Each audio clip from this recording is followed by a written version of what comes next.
झटका।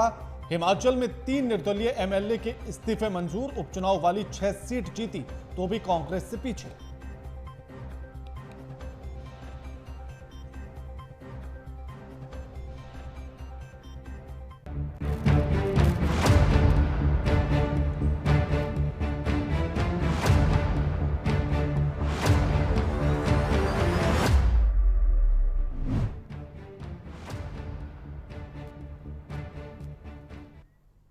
यही रात अंतिम, यही रात भारी। नमस्कार, मैं आपके साथ केके राणा, एएमवी नेटवर्क देख रहे हैं आप।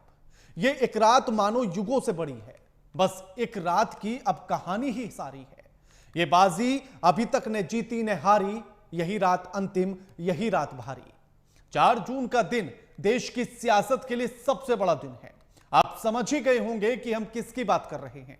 जी हां, लोकसभा चुनाव के फाइनल नतीजे कल आने वाले हैं और 7 चरणों में हुए इस देश में चुनाव के बाद अब लोगों का ध्यान सिर्फ 4 जून पर है, क्योंकि नई सरकार बनते देखेंगे। एक तरफ प्रधानमंत्री नरेंद्र मोदी के नेतृत्व वाला एनडीए है, तो दूसरी तरफ विपक्ष का नया गठबंधन इंडिया है। किसकी सरकार बनेगी, किसकी हार होगी, यह सब कुछ 4 जून को पता लग जाएगा। इसी मामले पर हम चर्चा करेंगे, लेकिन उससे पहले हमारी एक खास रिपोर्ट देखिए।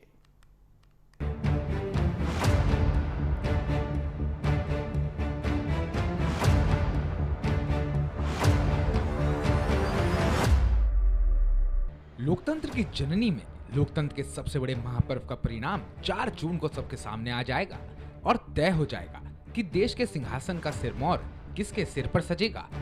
देश भर में 7 चरणों के दौरान हुए मतदान के बाद सभी की नजरें 4 जून के नतीजों पर टिकी हुई हैं। लोकसभा चुनाव 2024 के नतीजे 4 जून मंगलवार को सुबह से ही आना शुरू हो जाएंगे। एक तरफ एग्जिट पोल में एनडीए को बढ़त मिलता दिख रही है, तो वहीं दूसरी ओर विपक्षी गठबंधन इंडिया ने 295 से अधिक सीटें हासिल करने का दावा किया है। बीजेपी ने बार बार अपने वादों से एहसास दिलाया है। नए भारत का यह स्वरूप हमें गर्व और गौरव से भर रहा है। साथ ही 140 करोड़ देशवासियों को उनके कर्तव्यों का एहसास भी करवाता है। कल का सूरज नए स्वप्नों से भरा होगा। 21वीं सदी की दुनिया आज भारत की ओर बहुत आशाओं से देख रही है। भारत की अनंत और अमर शक्ति के प्रति मेरी आस्था, श्रद्धा और विश्वास भी दिन प्रतिदिन बढ़ते जा रहे हैं। वहीं इंडिया गठबंधन का कहना है कि अगर इस बार इंडी गठबंधन की सरकार बनी तो असली डिग्री वाला होगा देश का प्रधानमंत्री। जनता ने पढ़े लिखे और सही डिग्री वाले नेता को सत्ता सौंपने का मन बना लिया है, जो अर्थव्यवस्था की भी समझ रखता हो और जनता के दुख दर्द से वास्ता भी। बस रह गया कुछ पलों का इंतजार, फिर साफ हो जाएगा कि जनता को किस पर भरोसा है और किस पर नहीं। यही रात अंतिम, यही रात भारी। बस एक रात की अब कहानी है सारी। ये बाजी अभी तक ना जीती ना हारी। यही रात अंतिम, यही रात भारी। AMV report.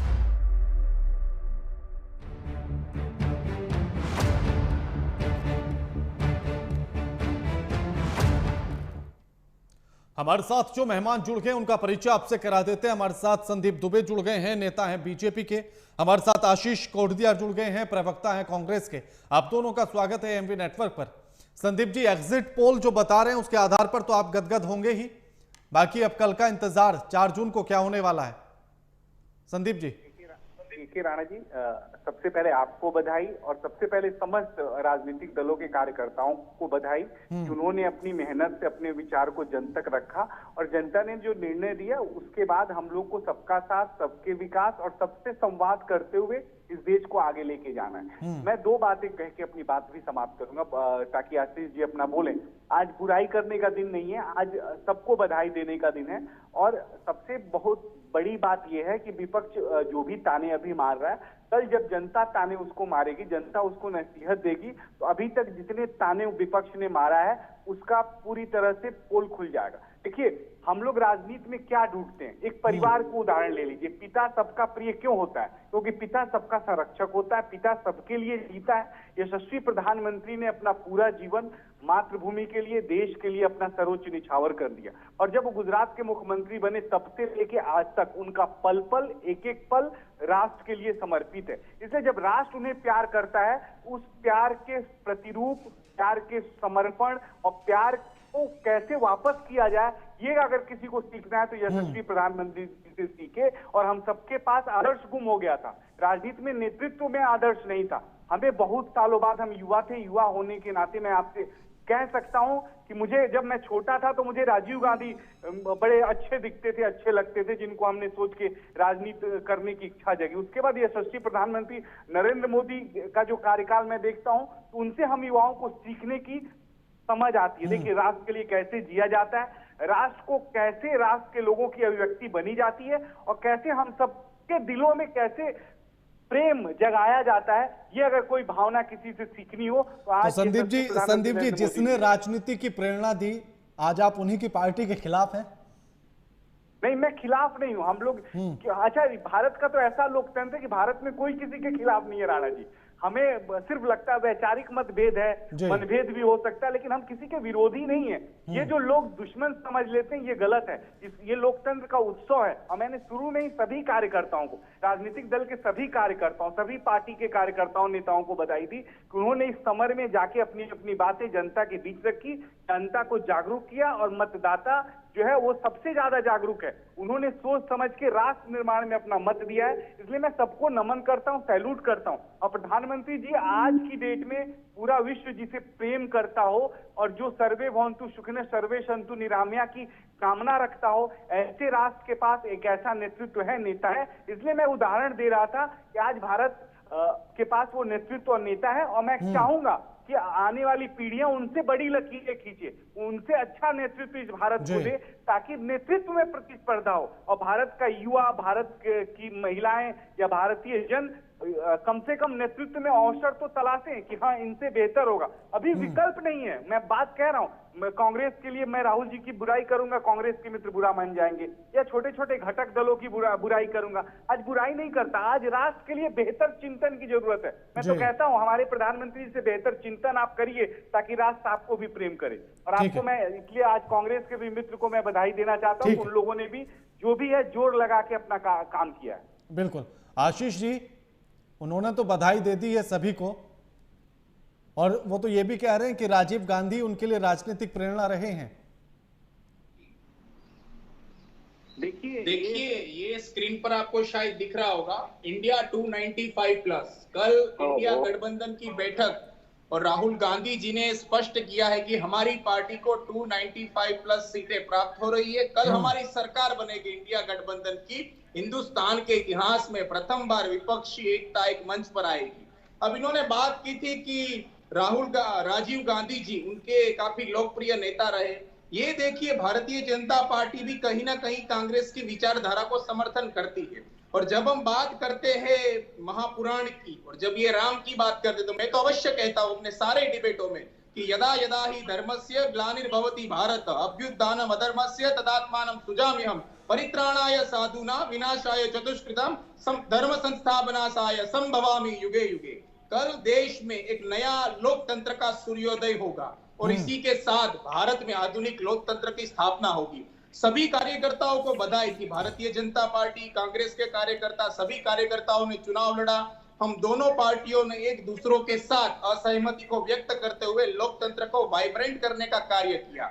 फिर चाहे वो विपक्ष की बात हो या सत्ताधारी दल की बात हो, लेकिन देश में लोगों ने जो मतदान किया है, हम सभी पार्टियों का यह कर्तव्य बनता है कि लोगों की विश्वसनीयता के ऊपर हम खरा उतरे और उनके संकल्पों को सिद्ध करने का प्रयास किए। लेकिन एग्जिट पोल तो एकदम विपरीत है आशीष जी, एग्जिट पोल तो एकदम विपरीत है।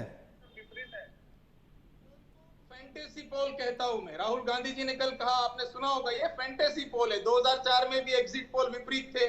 जब प्रशांत किशोर जी ने कहा तेलंगाना, हिमाचल प्रदेश की Congress will be routed out in all of the states, and you know result कैसा आया। तो प्रशांत किशोर जी भी कहीं ना कहीं असमंजसता के वातावरण में है। कल आपको 3 बजे तक मैं आपको बधाई दूंगा राणा जी फोन करके। इंडिया गठबंधन की सरकार बनेगी, 295+ हमारी सीटें आएगी। जी ठीक है। हाँ संदीप जी, वो तो एकदम दावा ठोक रहे हैं कि 295+ सीटें हैं उनकी। देखिए राणा जी, मैं कांग्रेस के मित्र हैं, वो काफी उत्साह में हैं, और इस समय उत्साह दिखना भी चाहिए। आशा नहीं छोड़ना ही एक राजनीतिक दल के कार्यकर्ताओं की सबसे अच्छी सद्बुद्धि है। मैं एक बात कहता हूँ, वो राजीव जी की बात कर रहे थे। राजीव जी इसलिए मुझे पसंद थे, उन्होंने ईमानदारी से इस देश में प्रधानमंत्री रहने के बाद स्वीकार किया 85% योजनाओं के धन भ्रष्टाचार के भेंट चढ़ जाते हैं, जिसके बाद ही हम लोगों के अंदर वो जज्बा आया कि हमें भ्रष्टाचार से लड़ना है और भारत को भ्रष्टाचार मुक्त बनाना चाहिए और अंतिम व्यक्ति तक उसका हक है वो पहुंचना चाहिए। अभी दो बातें मैं कांग्रेस के साथी से पूछूंगा। पूछिए कि कांग्रेस को जनता ने क्यों वोट दिया और क्यों देगी, किस लिए देगी। कांग्रेस इसलिए देगी कि उन्हें बिहार में भ्रष्टाचार मुक्त सरकार के पूर्व नेतृत्वकर्ता जो है, जो नौकरी के नाम पे जमीन लेते थे, उनका संरक्षण कांग्रेस को प्राप्त है। कांग्रेस को लोग वोट क्यों देंगे? झारखंड में चले जाइए, आप दिल्ली में चले आइए, आप ममता दी को देख, पूरे देश में जितनी भी परिवारवादी पार्टियां लगभग उनका गठबंधन है और इसको ये कहते हैं कि देश की जनता अब इसी गठबंधन को स्वीकार करे। तो परिवारवादी पार्टियों का गठबंधन तो फिर आपके साथ भी है संदीप जी? नहीं, हमारे यहाँ गठबंधन नहीं, हमारे यहाँ यशस्वी प्रधानमंत्री नरेंद्र मोदी नेता है और नहीं, लेकिन एनडीए में तो पार्टियां उन्हें थोड़ी नकार देंगे आप। नहीं बन रहा एनडीए में बीजेपी से अलग जो पार्टी उन्हें नकार रहे हैं संदीप जी। परिवार का राज होगा। मैं कांग्रेस की बात सोचूं तो आप अगर दिल से सोचिए तो आपके दिल तो क्या राजभर की पार्टी वैसी नहीं, अनुप्रिया पटेल की पार्टी वैसी नहीं, क्या ओपी राजभर की पार्टी वैसी नहीं है, एक परिवार की पार्टी? नहीं, मैं नहीं मानता। वो विषय विशेष है कि आप पूरी परिवार को भाजपा में जोड़ दें। भारतीय जनता पार्टी कोई परिवार नहीं, आपने अभी ये कहा कि कांग्रेस एक परिवार की पार्टियों के साथ गठबंधन करके है। मैं ये पूछ रहा हूं कि क्या फिर एनडीए में नहीं है ऐसा?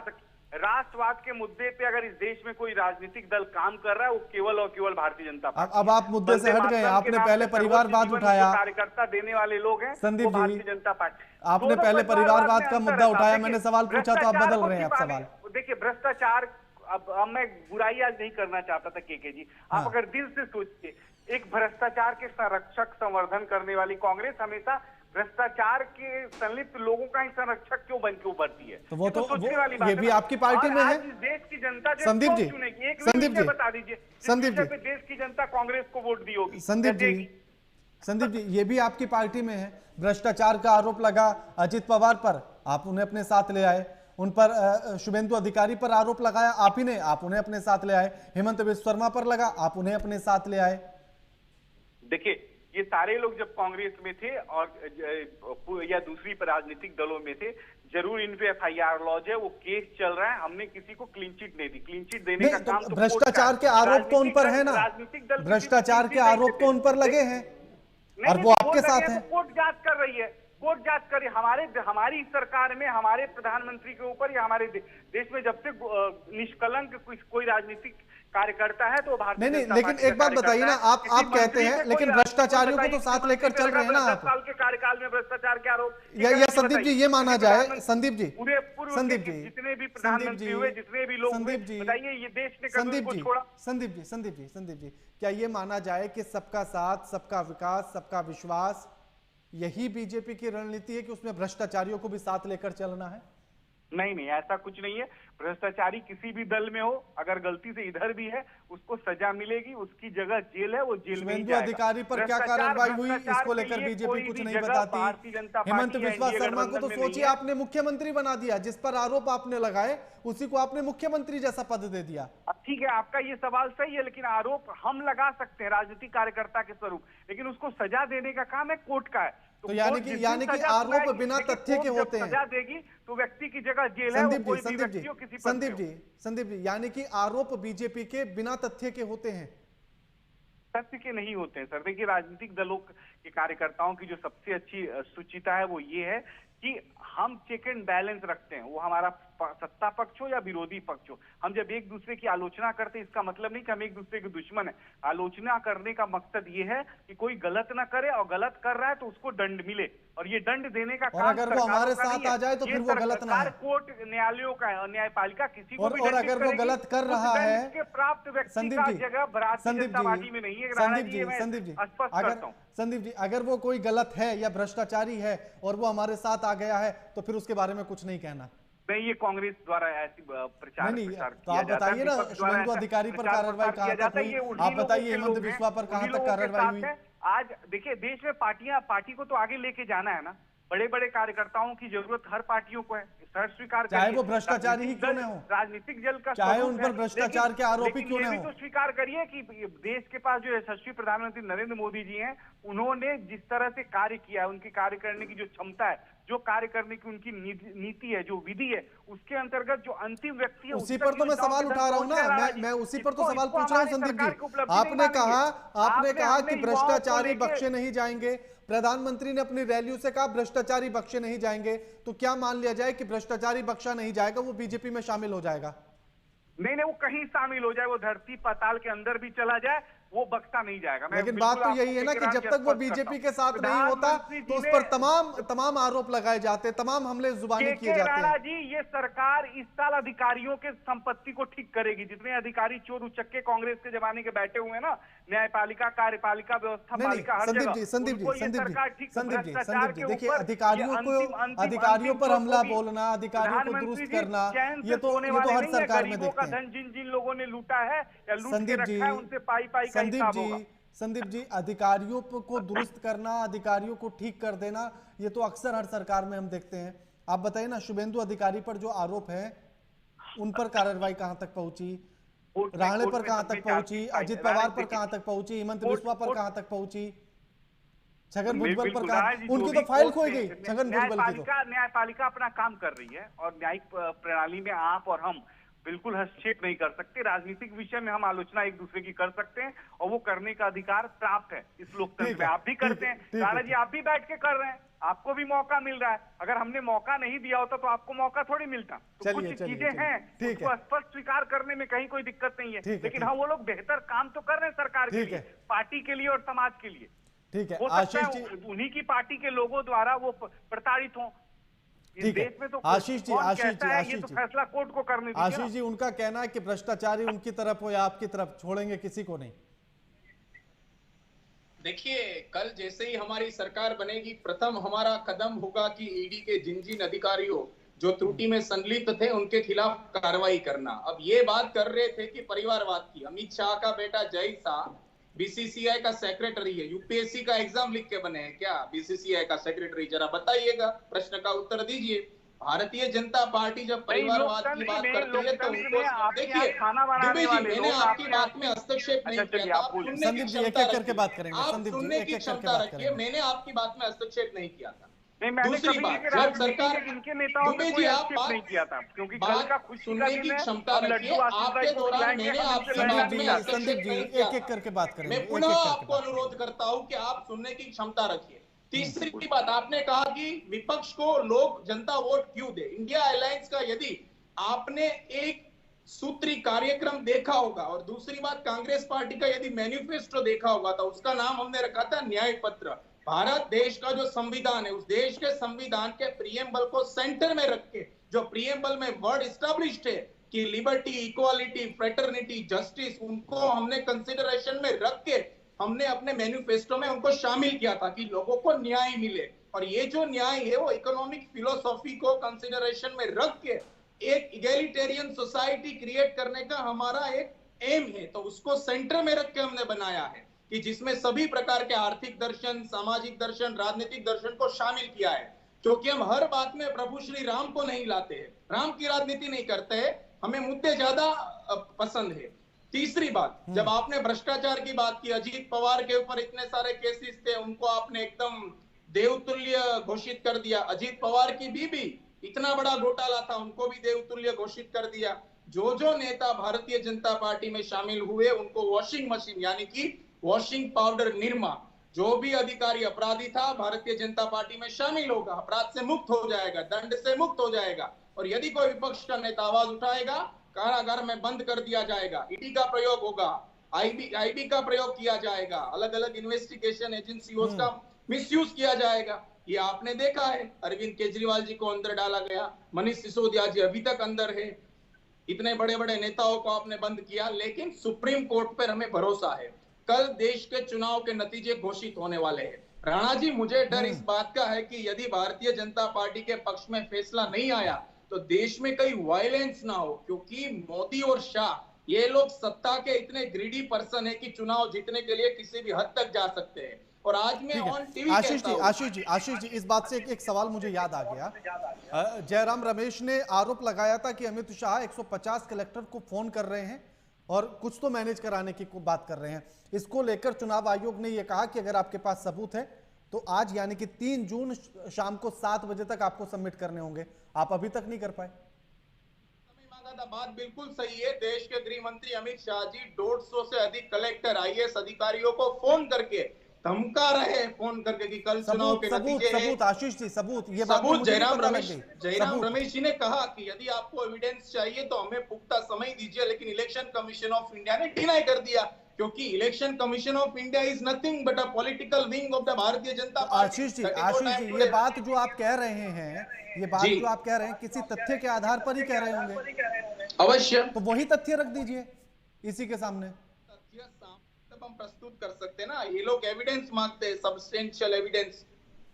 इनविजिबल एविडेंस में तो इनको भरोसा है नहीं, क्योंकि विपक्ष की बात हमेशा गलत होती है। इनविजिबल एविडेंस कैसा होता है? सूत्रों से भी जानकारी प्राप्त हो सकती है। हाँ, तो लेकिन सूत्रों को एकदम तथ्यात्मक बात नहीं मानी जाती ना। अवश्य, यही बात तो सूत्रों की बात सच या झूठ कुछ भी हो सकती है। सूत्रों की बात सच या झूठ कुछ भी हो सकती है। अगर आप इतना बड़ा आरोप गृह मंत्री पर लगा रहे हैं और साथ ही चुनाव आयोग पर भी लगा रहे हैं, तो कुछ तो तथ्यात्मक बात होगी, कुछ तो सबूत आपके पास होगा।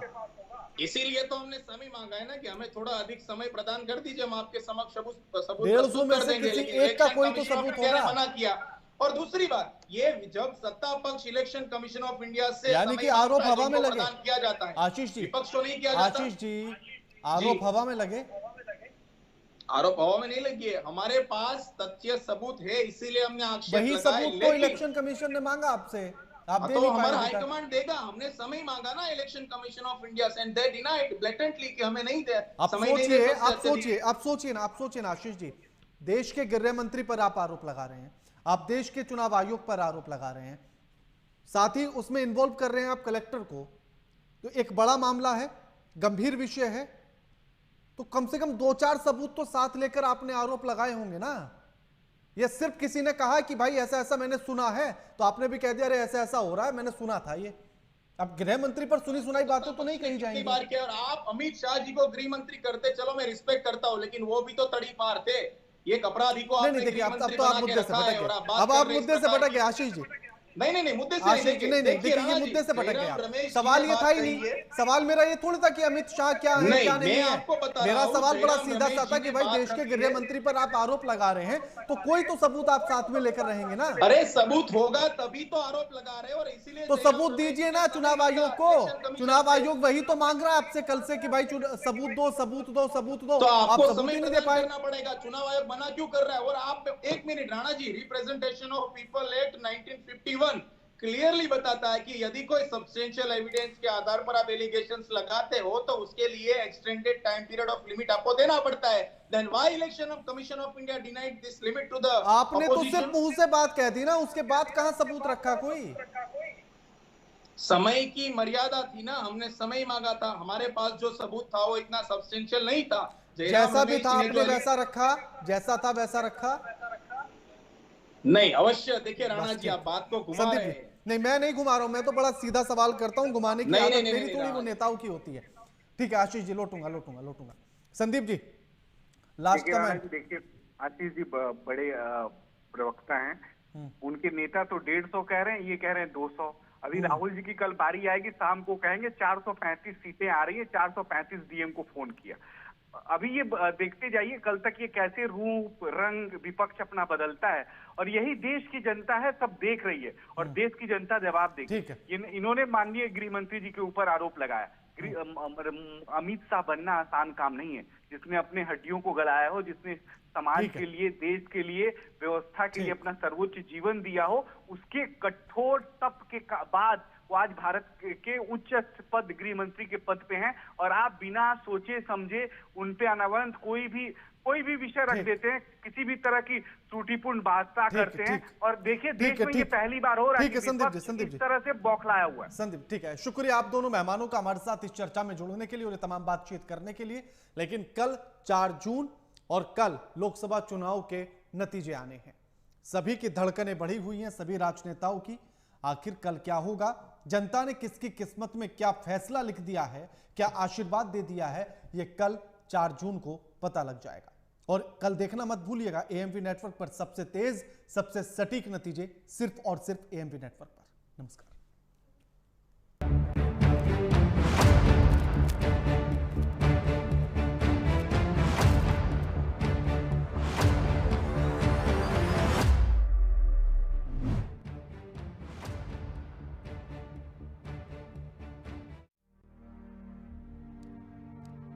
किसके दावे में कितनी सच्चाई? यही बार एनडीए सरकार 400 पार। इनकी फिर बनेगी सरकार। राहुल गांधी बोल रहा है वो सच है और नरेंद्र मोदी प्रधानमंत्री नहीं बन रहा है, खत्म कहानी। या इनका होगा बेड़ा पार? देखिए नतीजों का पूरा हिसाब किताब 4 जून को सुबह 7 बजे से सिर्फ एएमपी नेटवर्क पर। बहुत हुआ शोर, बहुत हुई लड़ाई, अब बारी नतीजों की आई।